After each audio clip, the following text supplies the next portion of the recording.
నయన తేజమేన కారమై మనోనిశ్చయం మకారమై శ్వాసచలనమే శికారమై వాంఛితార్థమేవ కారమై యోచన సకలము యకారమై నాదం నకారం మంత్రం మకారం స్తోత్రం శికారం వేదం వకారం యజ్ఞం యకారం ఓం నమః శివాయ ఓం నమః శివాయ ఓం నమః శివాయ. శ్రీ శ్రవణ ఛానల్కి చిన్నారులందరికీ శ్రోతలందరికీ కూడాను మరొక్కసారి స్వాగతం. ఈరోజు మనం శివానంద లహరిలో ఆఖరి 2 శ్లోకాలని చెప్పుకోబోతున్నాం. శంకర భగవత్పాదుల వారు మనకి అందించిన ఈ అద్భుతమైన శతకంలో ఆ ఆనంద లహరిలో మనందరం కూడాను ఓలలాడాం.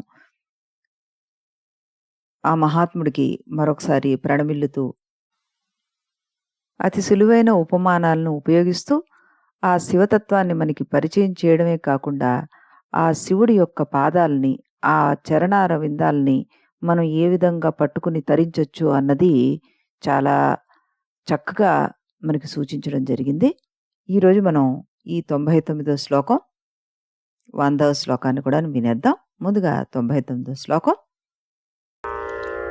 ఇదం తే యుక్తం వా పరమశివకారుణ్యజలధే గతౌ తిర్యగ్రూపం తవ పదశిరోదర్శనధియా హరిబ్రహ్మాణౌ తౌ దివి భువి చరంతౌ శ్రమయుతౌ కథం శంభో స్వామిన్ కథయ మమ వేద్యోసి పురతః.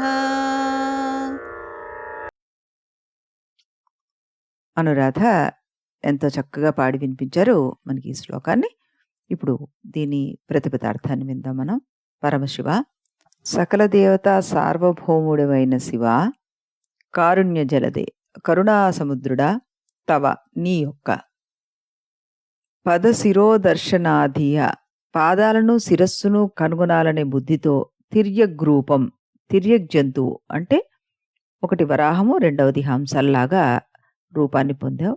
గతౌ పొందిన, తౌ ఆ హరిబ్రహ్మణౌ విష్ణుమూర్తి మరియు బ్రహ్మదేవుడును, దివి ఆకాశమునందు, భువి భూమి అందును, చరంతో సంచరించుచున్న వారలై, శ్రమయుతో ఆయాసంతో కూడిన వారై ఉన్నారు. శంభో సుఖప్రదుడా, స్వామిన్ సర్వలోకాధినాథ, మమ నా యొక్క, పురతః ముందరను, వేద్య కనుగొనదగిన వాడవు, కథం ఎలాగా, అసి అవుతావు, కథయ చెప్పు, ఇదం ఇది, తే నీకు, యుక్తం వా తగునా అని అడుగుతున్నారు. చివర్లో శంకర భగవత్పాదుల వారు పరమేశ్వరుణ్ణి, ఓ పరమేశ్వర, కరుణా సముద్రుడా, ఇది నీకు తగునట్టయ్యా? నీ పాదాలను మరియు శిరస్సును చూడ్డానికి హరిబ్రహ్మలిద్దరూ కూడాను జంతు రూపాన్ని ధరించి ఆకాశంలోనూ భూమిలోనూ సంచరించి శ్రమ చెందారు. ఓ శంకర స్వామి, నా ఎదురుగా ఎప్పుడు ప్రత్యక్షమవుతావో చెప్పు. నన్ను అంత శ్రమ పెట్టడం నీకు తగునా ప్రభు, దయచేసి నాకు దర్శనివ్వు అంటూ కోరుకుంటున్నారనమాట. మరి దీనికి సంబంధించిన వివరణను కూడాను మనం వినేద్దాం. ఇందులో పరమశివ అని ఒకటి, కారుణ్య జలధే అని 2 విశేషణాలతోటి సంబోధించారు. హరిబ్రహ్మలకు సైతం ఎంత శ్రమపడినా దర్శనం ఇవ్వని ఈ శివుడు తనకు ఎదురుగా ప్రత్యక్షమయ్యేందుకు శివ అని కూడా కాకుండా పరమశివ అంటే శివతరాయచ అని నమ్మకంలో మనకి చెప్పినట్టుగా కరుణ కలిగినవాడా అని కాకుండా కరుణా సముద్రుడా అంటూ సంబోధించారు. ఈ సంబోధనలు ఆయన పొందిన ఆనందాన్ని, సంతృప్తిని, పారవస్యాన్ని తెలియజేస్తున్నాయి మనకి. అంటే శివానంద లహరి పూర్తి అవ్వడానికి ఒక్క శ్లోకం ముందుంది అనగా శివదర్శనం జరిగింది అని మనం చెప్పుకోవచ్చు ఇక్కడ. ఇదే ఈ శివానంద లహరి స్తోత్ర మహత్యం. రచించిన వారికే కాదు, చదివిన వారికి, విన్న వారికి, చెప్పిన వారికి కూడా ఫలం దక్కుతుంది. దీన్నే సద్య ఫలం అంటారు. అమ్మవారికి కూడా వ్యాసుల వారు లలితా సహస్రనామ స్తోత్రంలో క్షిప్రప్రసాదిని అనే నామం చెప్పారు.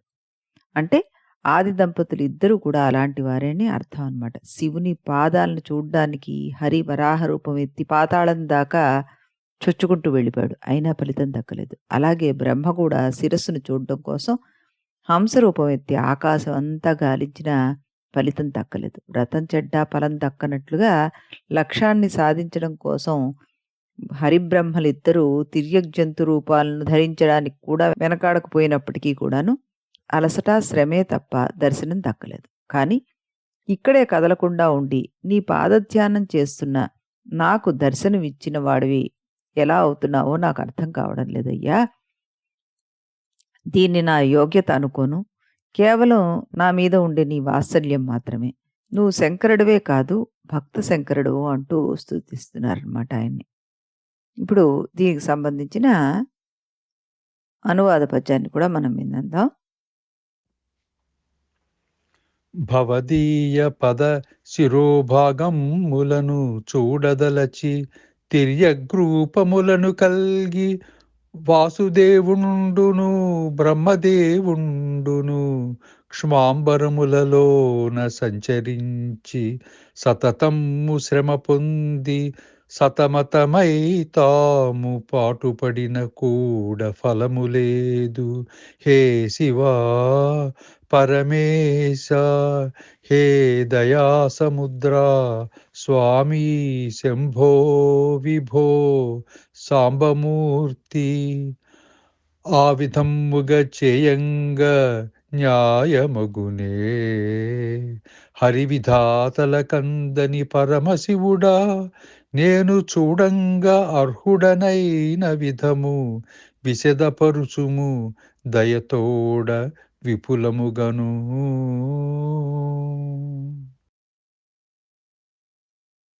డాక్టర్ గారు చాలా చక్కగా పాడి వినిపించారు మనకి ఈ పద్యాన్ని కూడాను. ఇప్పుడు మనం 100వ శ్లోకాన్ని కూడాను వినేద్దాం.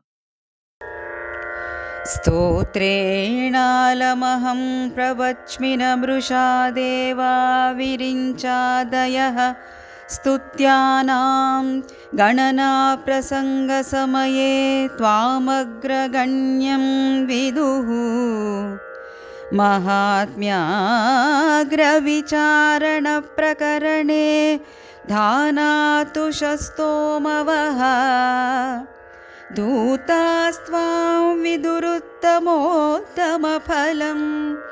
శంభో భవత్సేవకాః.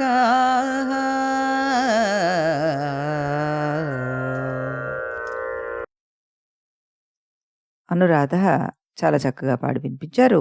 ఈ శ్లోకాన్ని కూడాను మరోసారి ఆవిడికి అభినందనలు, కృతజ్ఞతలు తెలియజేస్తూ మనం దీనికి సంబంధించిన ప్రతిపదార్థాన్ని వినేద్దాం. శంభో సుఖకారణమైన వాడా, భవత్సేవకాం నీ భక్తులైన విరించాదయ బ్రహ్మాదులగు దేవాహ దేవతలు స్తుత్యానాం స్తుతింపదగిన వారల యొక్క గణన ప్రసంగ సమయే లెక్కను గురించి చర్చిస్తున్నప్పుడు త్వాం నిన్ను అగ్రగణ్యం మొదట గణింపదగిన వాణిగా విదుహు తెలుసుకొంచున్నారు. మాహాత్మ్య సృష్టి స్థితి లయ సామర్థ్యాన్ని గురించిన అగ్ర విచారణ మొదటి చర్చను ప్రకరణే చేయునప్పుడు ధానాతుషస్తోమవత్ సారం లేని ధాన్యమందలి పొట్టులాగా ధూతాహ కదలిపోయిన వారలై త్వాం నిన్ను ఉత్తమోత్తమ ఫలం మిగులు సారమైన ధ్యానముగా విదుహు తెలుసుకొంచున్నారు. స్తోత్రేణ స్తుతి చేత అలం చాలును అహం నేను మృష అసత్యము న ప్రవచ్మి అంటే చెప్పను అంటున్నారు. ఏమిటి అర్థం వస్తుంది ఇక్కడంటే, ఈశ్వర ఓ శంకర స్తోత్రాలు చాలు, నేను ఇంకా అబద్ధం చెప్పలేను, బ్రహ్మ మొదలైన దేవతలు కొనియాడదగిన వారిని లెక్కిస్తున్నప్పుడు నిన్నే మొదటగా లెక్కింపదగిన వానిగా తలిచారు. మాహత్యంలో గొప్పవారిని గురించి విచారిస్తున్నప్పుడు నీ భక్తులు ఊక తొలగించిన ఉత్తమోత్తమైన ధాన్యముగా నిన్ను భావించుచున్నారు అంటున్నారు. అంటే ఈశ్వరా, ఈ స్తోత్రాలు ఇంక చాలు. బ్రహ్మాది దేవతలకు స్తుతి పాత్రుడవైన వాడివి నువ్వు. అందుకే నిన్నే మొట్టమొదటిగా స్తుతించారు. నీ భక్తులు ఎవరైనా సరే అత్యంత మహాత్ములైన వారిని గురించి ధ్యానించేటప్పుడు మొట్టమొదటిగా నిన్నే జ్ఞప్తికి తెచ్చుకుంటారు. ఇది సత్యం, ఇది సత్యం, ఇది పునఃసత్యం అంటున్నారు శంకర భగవత్పాదుల వారు. మరి దీనికి సంబంధించిన వివరణను కూడా వినేద్దాం మనం. ఈ చివరి శ్లోకంలో ఒక విషయాన్ని నిర్ధారించి చెప్పడం జరిగింది. లోకంలో పూజింపదగిన వారిని లెక్కించే ప్రస్తావన వచ్చినప్పుడు బ్రహ్మాది దేవతలు శివుడికి అగ్రస్థానాన్నిచ్చి అగ్రతాంబూలం ఇవ్వాలనే నిర్ణయానికి వచ్చారు. మాహత్యం గురించి చర్చకు వచ్చినప్పుడు కూడా అలాగే నిర్ణయించాల్సి వచ్చిందిట. వాళ్ళు ధాన్యాన్ని తూర్పార పెడుతున్నప్పుడు దాని తాలు తప్ప పొల్లులాగా మిగతా దేవతలందరూ కొట్టుకుపోయారట. శివుడు ఒక్కడే నికరంగా అసలైన నిండు ధాన్యంలాగా నిలబడ్డాడు. అందువల్లనే శివుణ్ణి బ్రహ్మాది దేవతలందరూ కూడాను ఉత్తమోత్తముడిగా నిర్ణయించారు.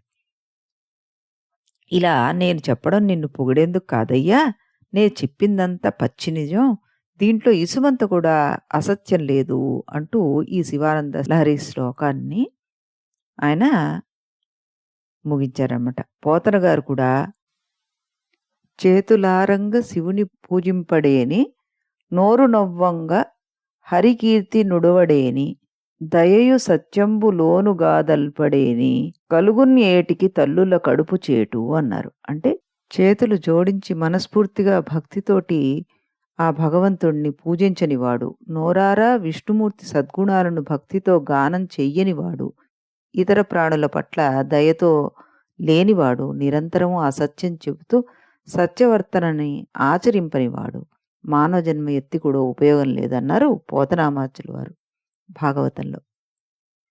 హరికీర్తనము హరిపూజనము తప్పకుండా దురితాలను దూరం చేస్తాయి, సుకృతాలను ఫలింపజేస్తాయని తెలుసుకుని హరిహర భేదం చూడకుండా మన కీర్తన అర్చన కొనసాగాలి. ఇవే మనకి భక్తి ముక్తి కలగజేస్తాయి, శుభాన్ని కలగజేసి ఆయుష్ను పెంచుతాయి. అందుకే కదా మనం సంధ్యావందనంలో కూడా శివాయ విష్ణు రూపాయ శివరూపాయ విష్ణవే శివస్య హృదయం విష్ణు విష్ణోశ్చ హృదయం శివ యథా శివమయో విష్ణు ఏవం విష్ణుమయ శివ యథాంతరం న పశ్యామి తతే మే స్వస్తిరాయుషి అన్నారు. పంచాయతన పూజ అంటే శివ విష్ణు రవి గణేశాంబికలను పూజిస్తే మరీ మంచిది అంటున్నారు పెద్దలు. శంకర్లు కూడా ఈ పద్ధతిని ప్రవేశపెట్టి తప్పు త్రోవలు వెర్రి త్రోవలు పడుతున్న హిందూ జాతి ఒక త్రాటి మీద నిలిపారు. మేధస్సులో శంకరాచార్యుల వారు మించిన వారు ఇంతవరకు పుట్టలేదు, ముందు పుట్టరు కూడా. కాబట్టి అట్టి ఆ మేధా సంపన్నులను ఆశ్రయించిన వారి మాటలను విశ్వసించి అనుసరించి మనందరము తరిద్దాము అంటున్నారు శాస్త్రి గారు. చాలా చక్కటి విశ్లేషణ మనకి అందజేశారు ఇందులో.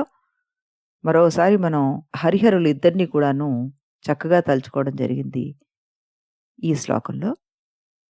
దీనికి సంబంధించిన అనువాద పద్యాన్ని కూడాను మనం ఇప్పుడు వినేద్దాం. భవదీయ భక్తులౌ బ్రహ్మసురాదులు స్తోత్రార్హులను లెక్కచూచువేళ శంభో మహాదేవ శంకర శివా విభో ప్రథమునిగా నిన్నెవలచినారు సారమ్మునంత తూర్పారబెట్టు సరణి సామర్థ్య మహాత్మ్య చర్చ వేళ గట్టితనములేని పొట్టుపోయెడు భంగి తాము చెదిరిపోయి స్వామి నిన్నే ఉత్తమోత్తమ గుణముతో యుక్తమైన ధాన్యఫలముగ తెలిసిరి దర్శనమున వట్టి స్తోత్రములివి కావు పార్వతీశ చెప్పననృతమ్ము నీ యొక్క గొప్ప కొరకు.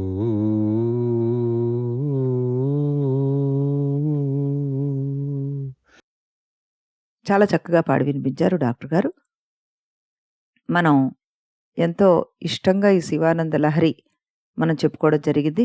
ఆ భగవంతుడి దయా కృప మనందరి మీద ఎప్పుడు ఉండాలని ఆశిస్తూ ఆయన పాదాలని ఆశ్రయిస్తూ రేపు శ్రీరామనవమి సందర్భంగా రామనామ జపంతోటి మరో కొత్త అంశాన్ని సృజిస్తూ మళ్ళీ మనం కలుసుకుందాం.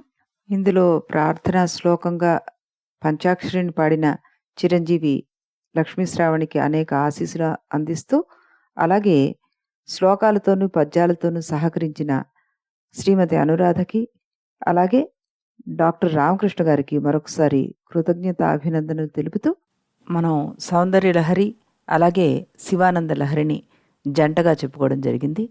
అమ్మవారు అయ్యవార్ల ఇద్దరికీ కూడాను మంగళగీతాన్ని సమర్పిస్తూ ఈరోజు సెలవు తీసుకుందాం. ఇప్పుడు అనురాధ గారు పాడిన ఈ మంగళాచరణాన్ని వినేద్దాం మనం.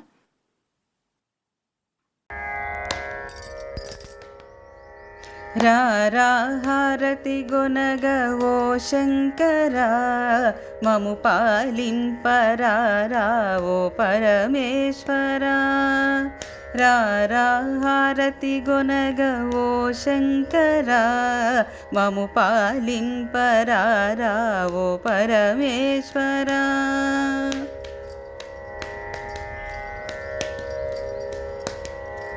నీ కొరకే ఆ గౌరి వేచున్నది, మంగళమందింప మనసైనది. నీ కొరకే ఆ గౌరి వేచున్నది, మంగళమందింప మనసైనది. కరుణేశ్వర ఓ గిరిజాపతే, కరుణేశ్వర గిరిజాపతే. నిన్నేలా మరువనుర మహదీశ్వర, మము బ్రోవర వేర లోకేశ్వర. నిన్నేలా మరువనుర మహదీశ్వర, మము బ్రోవర వేర లోకేశ్వర. రా హారతి గొనగవో శంకరా, మము పాలింపరా ఓ పరమేశ్వరా.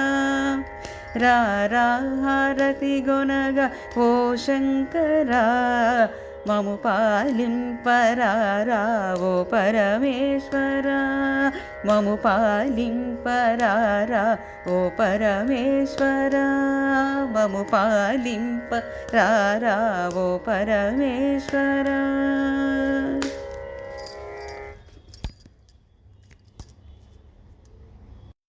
మళ్ళీ రేపు రాముడికి సంబంధించిన మరో విశిష్టమైన గ్రంథంతో ఇదే ఛానల్లో మళ్ళీ కలుద్దాం. అంతవరకు సెలవు. శివార్పణమస్తు. సమస్త సన్మంగళాని భవంతు. ఓం నమః శివాయ.